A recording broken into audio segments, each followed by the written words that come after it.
En este episodio se abordará la importancia de que las empresas asuman un rol activo en la protección y promoción de los derechos humanos. Vamos a partir de la experiencia de Gabriela Torres, explorar cómo es que las organizaciones pueden convertirse en agentes de cambio social mediante políticas de inclusión, de más prácticas laborales justas y una cultura que valore la dignidad humana. Vamos a discutir casos reales, retos frecuentes y herramientas para permitir que el sector empresarial también pueda alinear su gestión del talento, sus procesos y su liderazgo con estándares que ayuden a promover y defender los derechos de las personas. Vamos a tener una charla sensible, un poco que ayude a movilizar esta perspectiva, este panorama que tenemos como sociedad y darnos cuenta de que todos somos un poco responsables de la sociedad que construimos y en la que vivimos, ¿verdad? Entonces, bienvenida a este espacio. Gracias. Ya te decía, ¿no? De que a ti por aceptar, por venir, y más que nada les voy a contar el chismecito para empezar, que eres como nuestra madrina de este nuevo espacio, de este nuevo set que estamos teniendo para las grabaciones. Entonces, bienvenida y muchas gracias de verdad por estar aquí con nosotros. No, gracias a ti, Cristi, pues vamos a darle con el pie derecho a este nuevo set. Sí, para empezar la parte de la presentación, ya mencioné un poco en la introducción tu nombre, pero vámonos un poco a que la gente que nos está nada más escuchando se dé una idea de cómo somos físicamente y cómo venimos vestidas. Entonces, ¿me ayudas a empezar con eso, por favor? Claro que sí, soy Gabriela Torres, mediana edad, 53 años, y con esto ya la revelé. Vengo con un pantalón negro y un blusón color cremita. Uso lentes, tengo una discapacidad visual muy leve porque no veo ni de cerca ni de lejos. Entonces, tengo mis lentes y mi cabello da un poquito más abajo de la oreja. Okay. Castaña, y mi color de piel es morenito muy claro. Ok, perfecto. Por mi parte, soy de estatura más o menos 1.56, chaparrita mexicana, ya lo he dicho en otros episodios de esa manera. Cabello largo castaño igual, tez un poco blanca, amarilla digo luego yo a veces, y bueno, vengo vestida con una falda larga gris y que no se ve tanto en la grabación, pero bueno, lo decimos igual, ¿no? Y una blusa sin manga, igual como ves, venimos combinadas prácticamente. Más o menos. Va, eso es físicamente, eso es como vienes vestida. Y en esencia, ¿quién es Gabriela?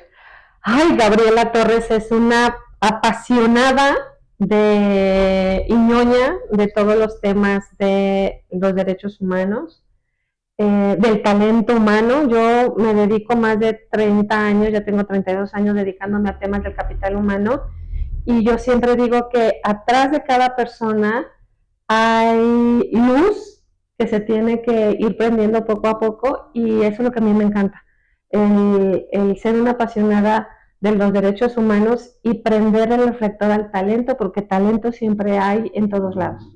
Sí, aparte, creo que poder visibilizar esto en las nuevas generaciones, que se sepan que algo tienen, porque aparte no puedes tener talento, que todos tengamos talento en algo, pero ver la forma diferente o la forma única en que se le presenta a cada persona de acuerdo a su esencia, a su forma de ser, creo que es muy valioso también, ¿no? Exacto, es cuando les digo que es como, inclusive me han dicho a mí dos metáforas muy lindas, personas que cercanas a mí, que de repente mi trabajo es como la plumita de Dumbo, ¿no? Okay. El poder sostenerte con algo, pero después tú vuelas solito.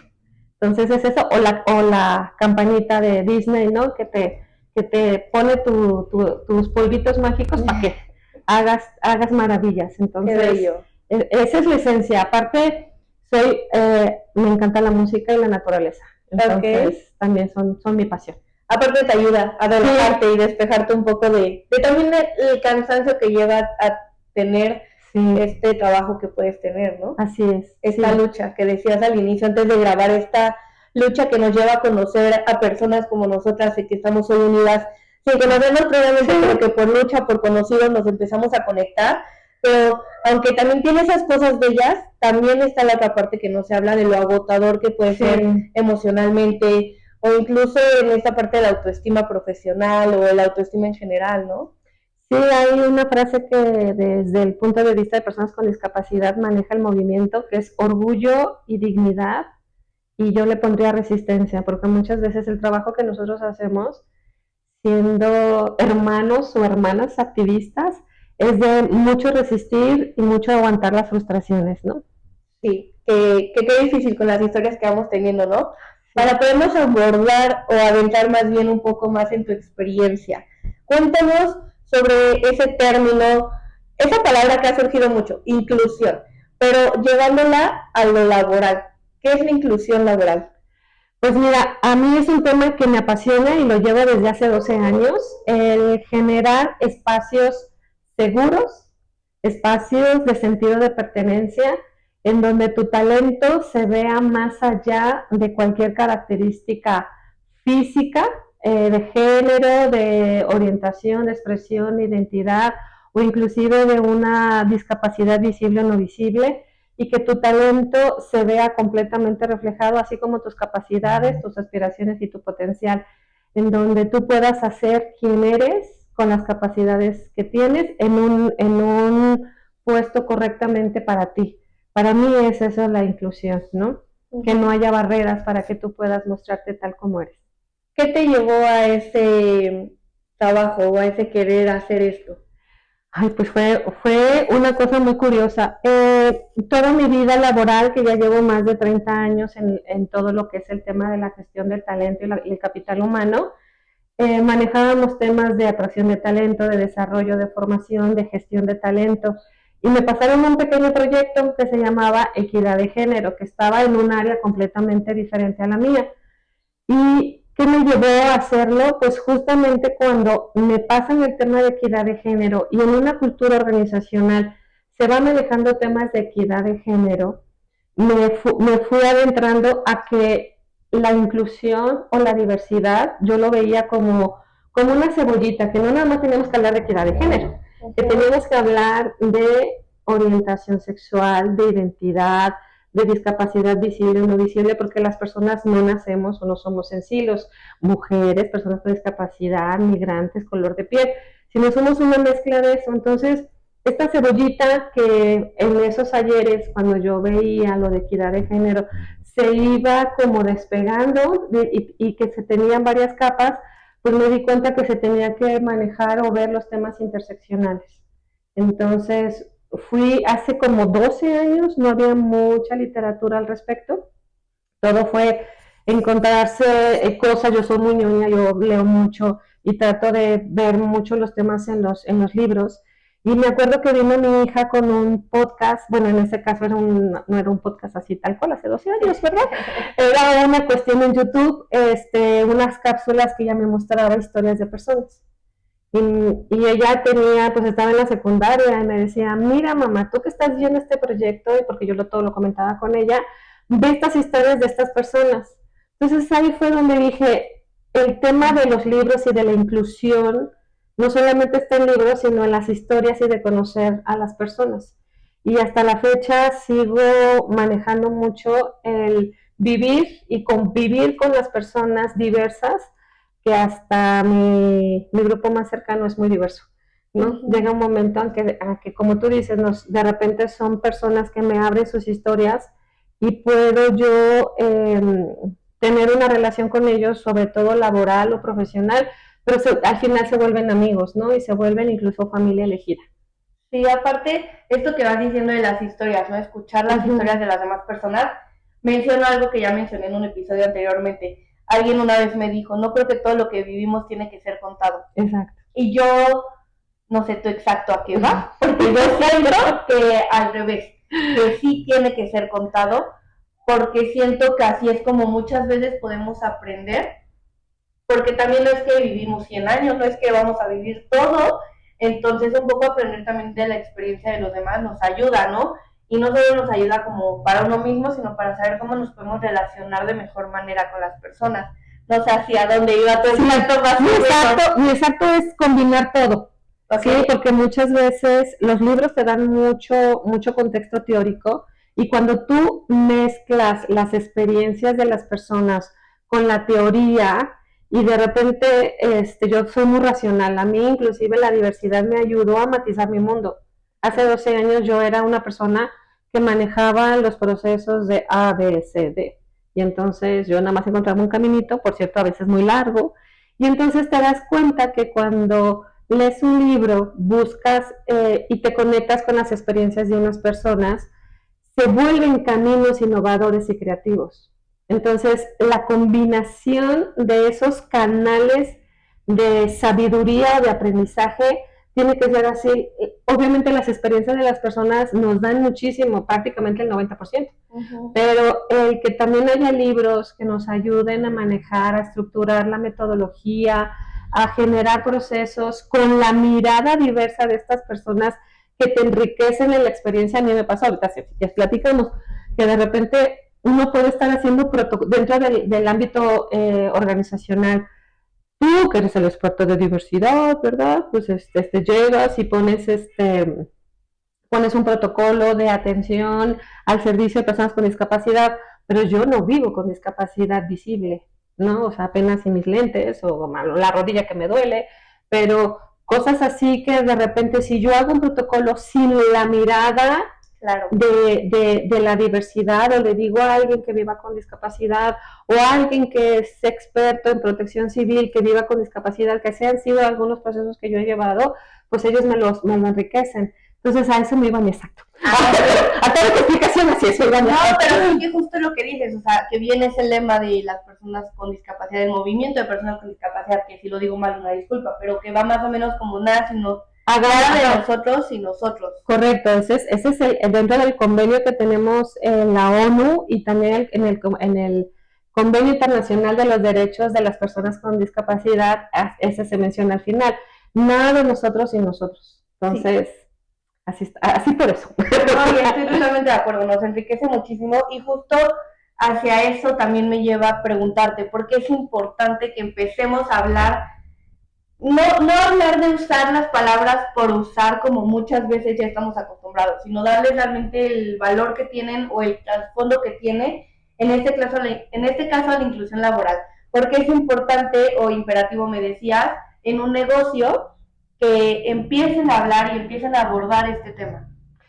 Mira, el sector empresarial ya va tarde si no has hablado en temas de inclusión laboral, sobre todo también porque te estás perdiendo como empresa o como líder de un grupo, te estás perdiendo de creatividad, te pierdes de innovación, te pierdes de una productividad de tu mismo grupo por solo no incluir, o si nos vamos a la parte negativa, o excluir talento que no es como tú.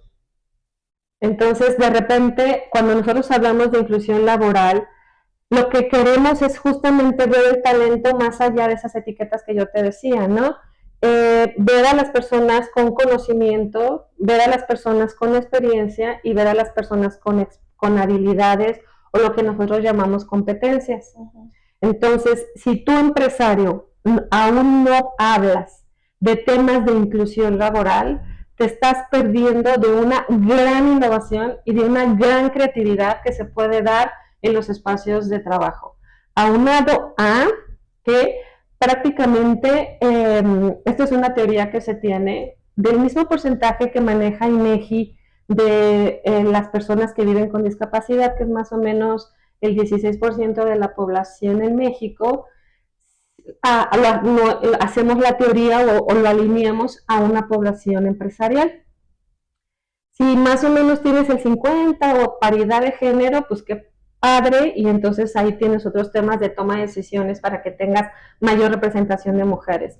Si hablamos en temas de la comunidad LGBT, aproximadamente entre el 15 y el 20% de la comunidad LGBT tienes dentro de tu empresa que no ha salido del closet, pero que es parte de la comunidad LGBT. Y el 16% de lo que dice el INEGI, lo que te comento, del 16% de las personas que viven con una discapacidad visible o no visible, también se alojan dentro de tu empresa. Entonces, ahorita tienes personas diversas que están en el closet, por decirlo de alguna manera. Y entonces, cuando tú vives con discapacidad visible o no visible, tú estás haciendo tu trabajo sin las adecuaciones o sin las herramientas necesarias para sacar tu máximo potencial.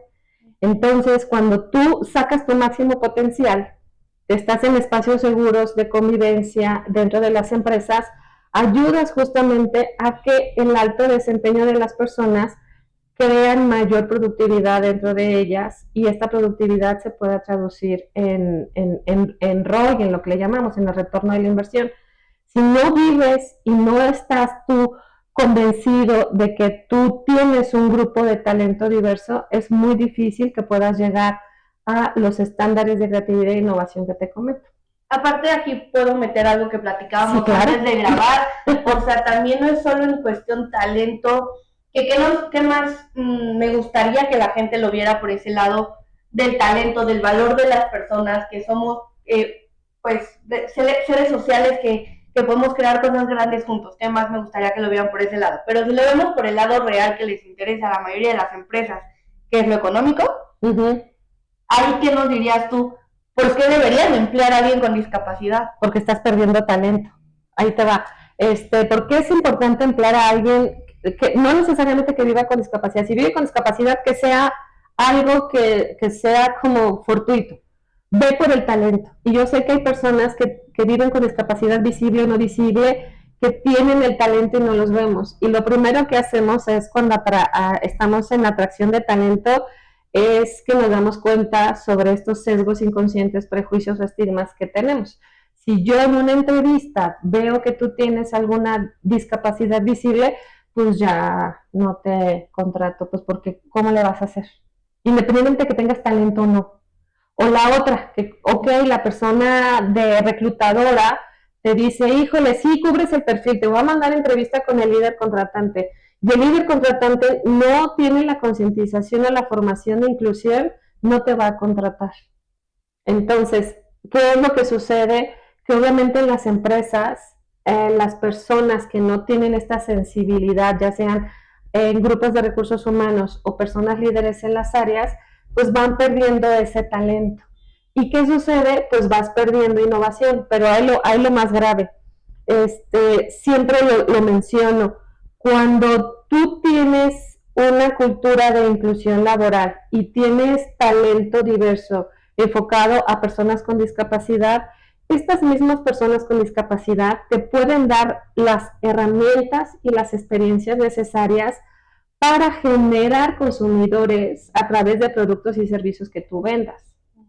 Como yo te lo mencionaba, yo cómo puedo vender un producto o un servicio a una persona con discapacidad si no vivo con ella.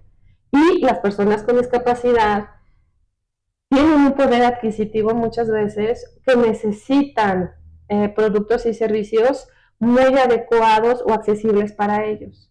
Entonces, tú no sabes que también es una fuente de ingresos para tu empresa. Entonces, cuando tú tienes una persona con discapacidad, más bien, si tienes un talento y vive con discapacidad, ya está teniendo un know-how, porque también te hablo de las habilidades. Una persona que vive con discapacidad, pues tiene tolerancia a la frustración porque el mundo no es accesible. Tiene ciertas habilidades de enfoque, de resultados, porque ella tiene que lograr las cosas sí o sí porque las necesita. Entonces, el enfoque a resultados que puede tener esta persona, tolerancia a la frustración, presión al trabajo. ¿Cuántas personas con discapacidad a lo largo de su vida no laboral se genera o desarrolla esta tolerancia a la presión porque pues el mundo no está diseñado para las personas con discapacidad? Y entonces tienen ciertas habilidades conductuales que las mismas empresas necesitamos y que no estamos viendo, ¿no? También sé que hay un porcentaje muy alto de personas con discapacidad que no tienen una profesionalización y hay empresas que últimamente generan, los que ya tienen temas de inclusión laboral, generan canales de profesionalización para estas personas con discapacidad.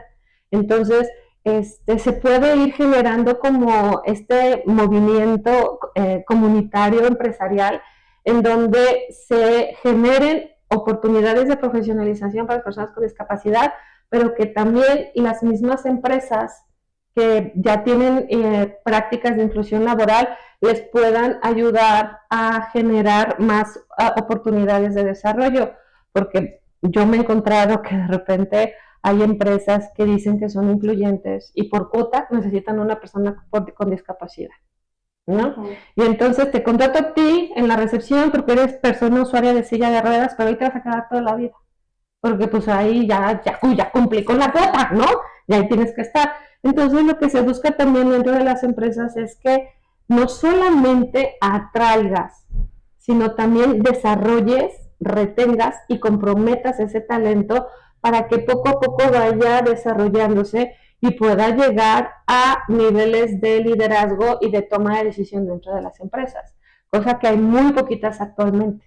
Claro, que aparte este logo que viene mucho de empresa responsable, socialmente responsable, ¿no? Ajá. Que es lo que decíamos antes de grabar, lo que vienes mencionando ahorita. Eso en cuestiones de que ya les están pidiendo un porcentaje, eso en cuestiones de que ya pueden incluir a una persona con discapacidad por conciencia social, por así decirle, ¿no? Pero también está el otro lado que decías, de que también si no, se está también aumentando la tasa, por ejemplo, ya no tengo los datos exactos, pero yéndonos a que se está aumentando una tasa de personas, por ejemplo, con depresión, con esto, por ejemplo, ahorita que está sonando mucho un caso de que quieren hacer la eutanasia legal, porque quieren una vida digna, una muerte digna, etcétera. Nosotros también, aunque no lo creamos, las empresas también tienen obligación y pueden apoyar a que este índice sea menor, ¿no? Porque justamente lo decía, si les dan ciertos bonos, si les dan ciertos, ¿cómo llamarle?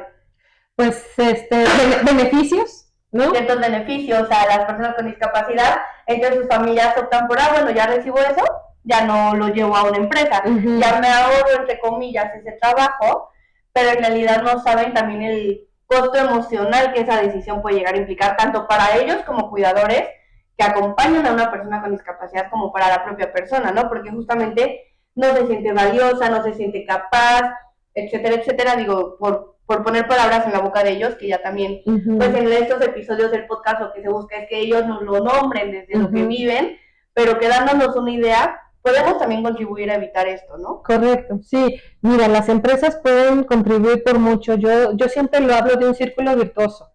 Este círculo virtuoso donde gobierno, sociedad civil, educación o las escuelas y empresas deben de estar funcionando y todos tenemos que hablar de la inclusión, porque también me ha tocado ver empresas en donde sí están trabajando en temas de inclusión y me dicen, Gaby, voy a las universidades y no veo personas con discapacidad a nivel licenciatura para atraérmelos y yo formarlos.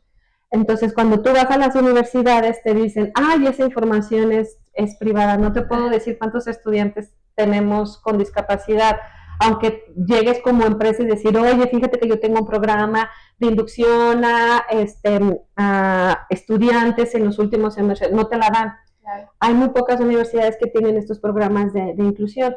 Entonces sí es muy importante el tener justamente este círculo virtuoso que te comentaba, porque efectivamente los programas asistencialistas nos impactan muchísimo el riesgo de que pues no se genera un desarrollo de talento para estas personas y que puedan incursionar en temas laborales, ¿no? Y aparte de lo que mencionabas, una cosa es abrir el espacio por cubrir un porcentaje que se pida por ley, que sería como 5%. Ajá. Y otra cosa sería realmente, pues ya si te están haciendo que lo hagas, abrirte a la experiencia. Esto que mencionabas, barrera emocional. Sí, exacto. Cuéntanos un poquito sobre esto. Mira, nosotros estamos convencidas, bueno, todos los que trabajamos en temas de personas con discapacidad, que el problema no es la discapacidad de las personas, ¿no? El problema es que el mundo no está hecho para las personas que viven con discapacidad visible o no visible, y la situación son estas barreras, ¿no? Esta barrera puede ser en infraestructura, arquitectónica, digital, y vemos justamente que hay una barrera que se llama la barrera emocional, ¿no? Hablar de la accesibilidad emocional.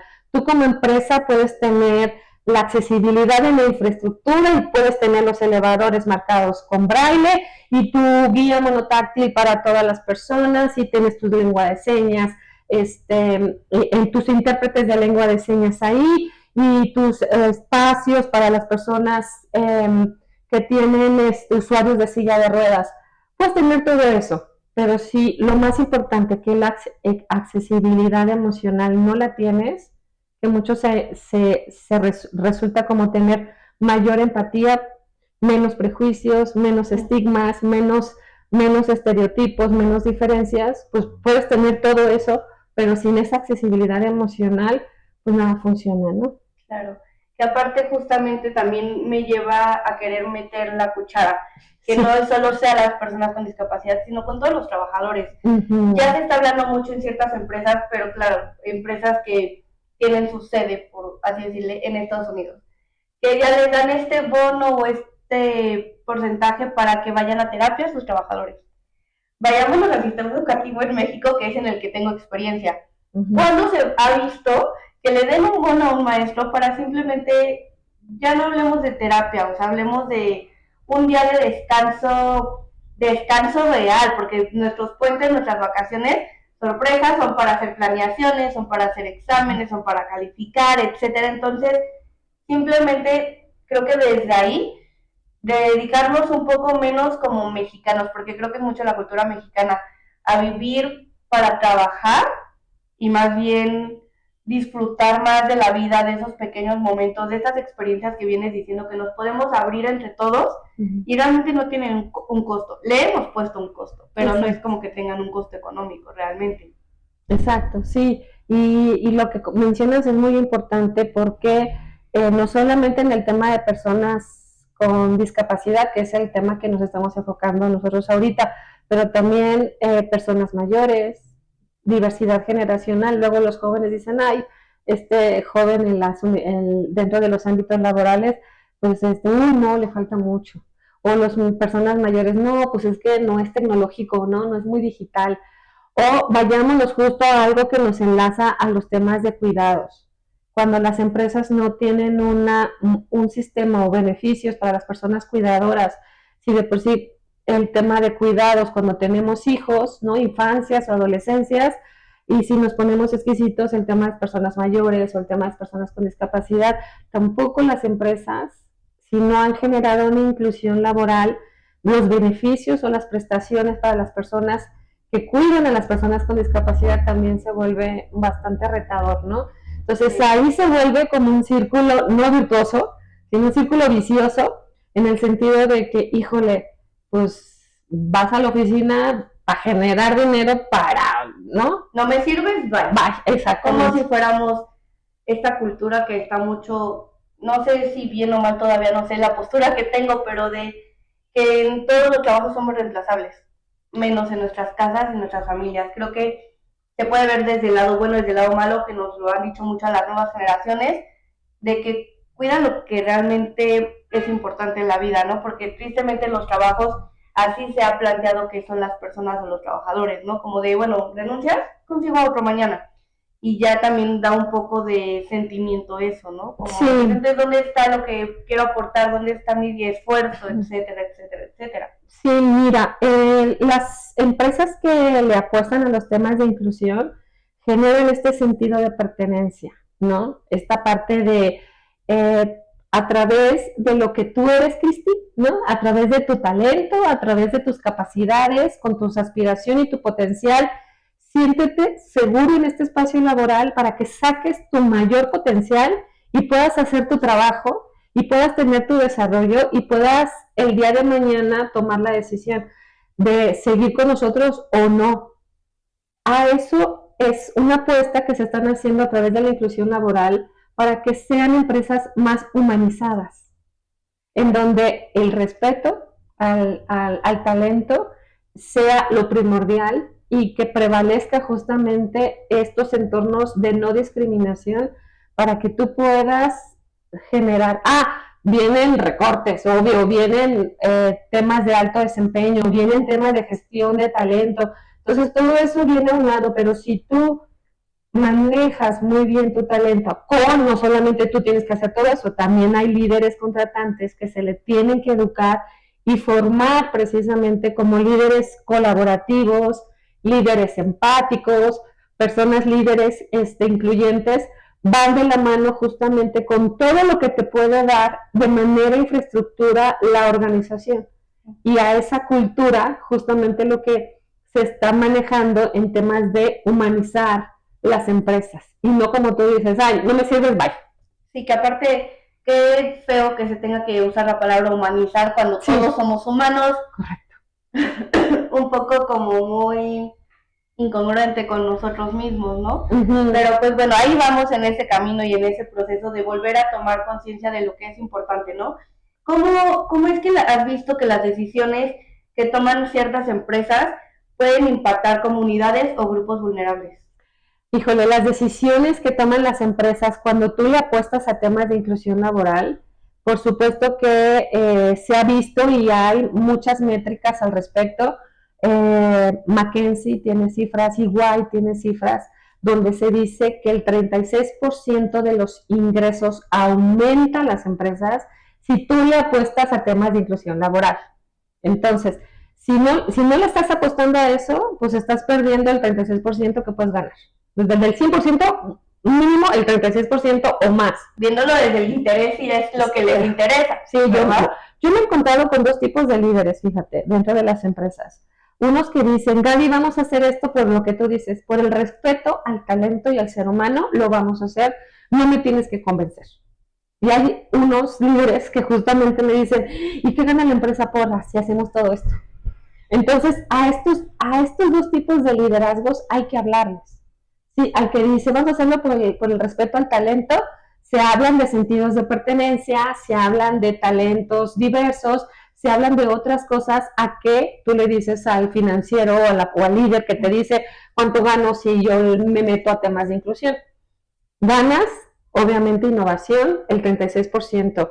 Reduces las tasas de rotación. ¿Sabes cuánto le cuesta, mi Cristi, a las empresas el tener espacios vacíos por talento que se va, talento que renuncia porque la empresa pues es discriminatoria, insegura, irrespetuosa?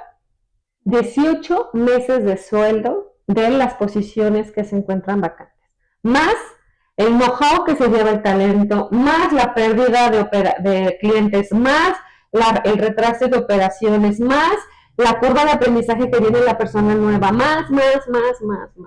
Entonces, sí, el proceso aparte porque es un nuevo estar capacitando, nuevo volver a abrir el espacio, ya estaban agarrando la onda, pero vamos a empezar desde cero otra vez. Correcto. Etcétera. Entonces, si tú me preguntas qué pueden estar ganando las empresas y cómo lo puedes estar retribuyendo, es que no solamente hacia la cultura, siempre hemos dicho eso dentro de los temas de inclusión laboral, si tú vives un ambiente seguro de pertenencia en las organizaciones, eso que estás viviendo en la organización, tienes que regresarlo a la sociedad a través de organizaciones de la sociedad civil. Puedes buscar organizaciones de la sociedad civil que puedas ayudar a que estas personas mejoren sus trabajos dentro de la sociedad civil, porque ahí te va, yo siempre lo he dicho y cierro mis pláticas con esto. Ponle tú, ¿cuántos empleados puede tener una empresa más o menos? Ponle 100 empleados. Si tú manejas inclusión laboral y como manejamos temas de formación, de concientización y de construcción de creencias dentro de los sesgos inconscientes, siempre les pedimos que a estas personas que reciben esta información, que lo compartan con 3 personas dentro de sus casas o de sus círculos más cercanos o de las empresas más cercanas, ¿no? Entonces, imagínate, si tú haces esta formación y formas inclusión laboral, estas personas lo comentan con 3 personas más. Entonces, estas 3 personas se quedan con el gusanito o con la información de estas 3. Uh-huh. Si yo lo multiplico estos 100 por 3, claro. ¿Cuántas son? 300. Sí, y entonces se va haciendo más grande. Entonces, eso es lo que siempre nosotros permeamos e impactamos. No te quedes solamente con información, compártela con más personas para que sea un efecto multiplicador. Porque como sabes, no solamente en Ciudad de México, sino en México, somos bien malos y somos en ese sentido porque discriminamos. Somos el primer país que tiene más índices de violencia y que en los rankings siempre salimos. Somos el segundo país más homofóbico. No manejamos bien los temas de personas con discapacidad, que inclusive, híjole, la Convención de los Derechos Humanos de las Personas con Discapacidad, por todos lados nos las pasamos. No, solamente entre el 7 y el 9% del territorio nacional es accesible para las personas con discapacidad. Entonces, si nosotros empezamos desde las empresas a generar cultura de inclusión, por supuesto que tenemos un gran deber para regresarle a la sociedad, ayudar y permear todo eso para que se haga un efecto multiplicador y seamos menos discriminatorios, trabajemos más en la accesibilidad y la inclusión, no solamente laboral, sino en la inclusión social y familiar. Cuéntanos de estas experiencias que te ha tocado vivir, de casos que han sobresaltado o que te han marcado en este proceso de buscar que se abran estos espacios para las personas con discapacidad. Ay, pues es que han sido muchos y la verdad, yo empecé mi carrera en el sector bancario y ahí te puedo decir que hasta en los baños, o sea, no había baños accesibles para personas con discapacidad. Entonces, te voy a platicar lo que pasó específicamente con una persona que contratamos como cajero dentro de una sucursal bancaria y que este chico es muy bueno, este chico es magníficamente bueno, pero tenía su promoción para otra sucursal porque ya no iba a ser cajero, iba a ser ejecutivo de cuenta y tenía que trasladarse a otra sucursal. Llamó muy descontento, muy desmotivado porque en la sucursal que se le asignó para ya dar su promoción como ejecutivo, pues no era accesible, ni siquiera el transporte público. Entonces me dijo, ¿sabes qué, Gaby? Yo creo que no voy a tomar mi promoción porque no, ¿cómo voy a llegar? Entonces dije, no, pero déjame ver si puede cambiarte de sucursal o ver de qué manera.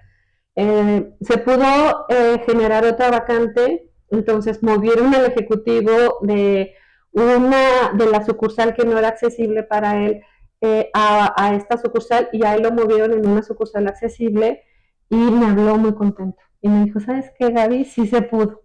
Sí se pudo, ya estoy en esta sucursal que es accesible. Ya el sábado hago un scouting para ver cuánto tiempo me hago en metro y no sé qué, no sé qué. Bueno, para no hacerte el cuento largo, mi Cristi, hoy es su director de riesgos en ese banco. Wow. Entonces, historias así, ¿no? Y la que más me marca es esa. Porque dices, híjole, ¿cómo al final del camino, cuando tú le das la oportunidad al talento, el talento también busca de qué manera puede hacerse las cosas factibles.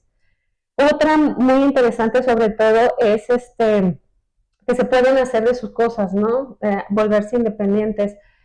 Contratamos a una persona recepcionista que muy talentoso, que vivía con síndrome de Down. Y pues ahí dijimos, híjole, pues ¿cómo le vamos a hacer con síndrome de Down? Les decían, es que pues va a estar enfrente de la atención a clientes, lo primero que van a ver es a él.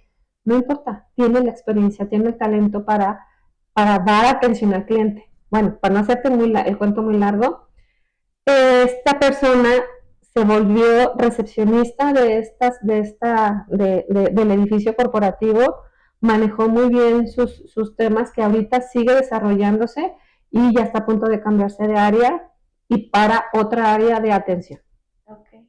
¿Sí? Y así como historias buenas también tenemos historias no muy agradables, en donde los papás justamente de una persona también que vivía con discapacidad lo sacó de trabajar porque ya se estaba generando sus propios recursos.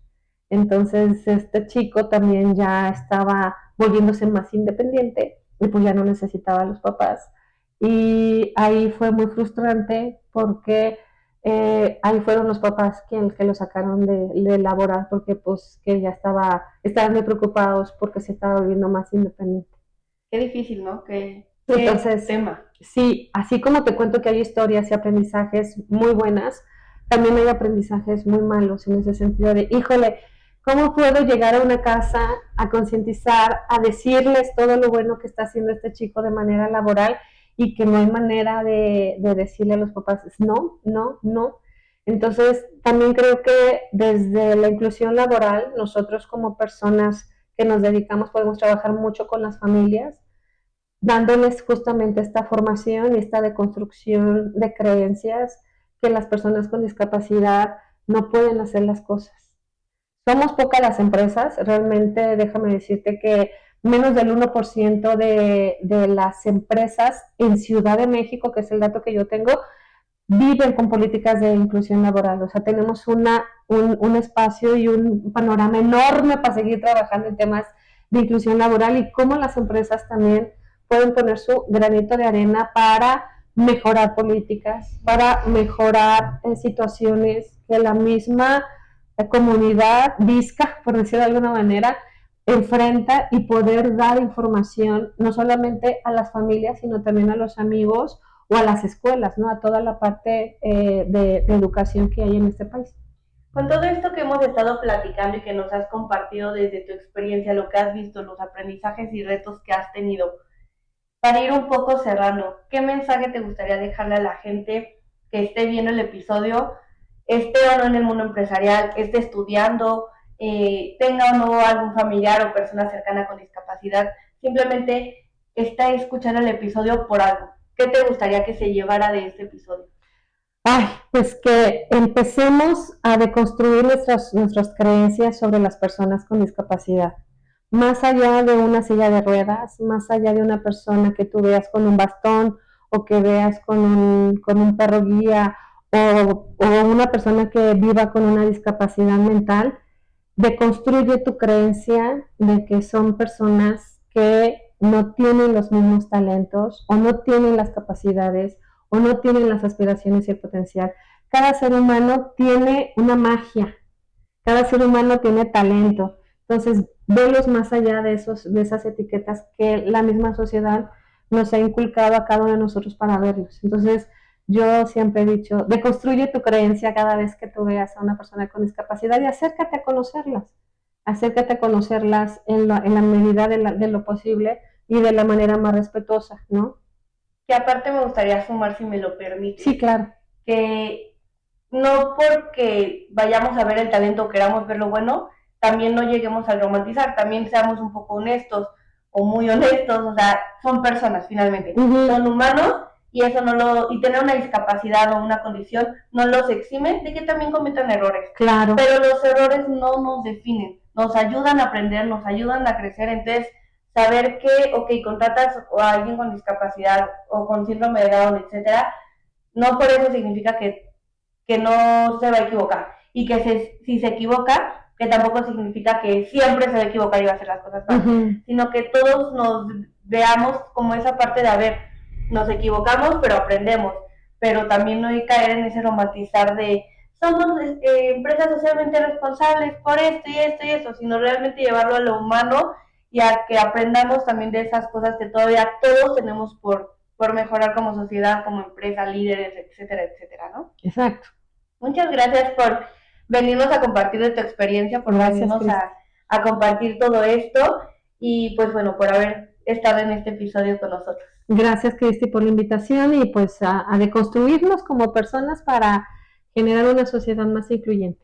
Claro, y entonces pues ya no me queda más que decirle también a la gente que escucha y ve el episodio que voy a estar dando lata siempre, siempre, siempre con que se suscriban porque es muy importante para poder seguir compartiendo este tipo de historias, este tipo de episodios y compartan porque tú ya nos diste el más claro ejemplo de la cadenita. No sabes si tú al compartir un reel de este episodio o el episodio completo te llegas a 20, a más personas y esas personas a más personas y así nos vamos a seguir difundiendo y como dices, reconstruyendo todo esto que todavía tenemos que levantar como sociedad y como personas que vivimos en este mundo. Entonces, muchas gracias. Gracias, Cristi. Y nos vemos en el próximo episodio de Caminos Más Incluyentes.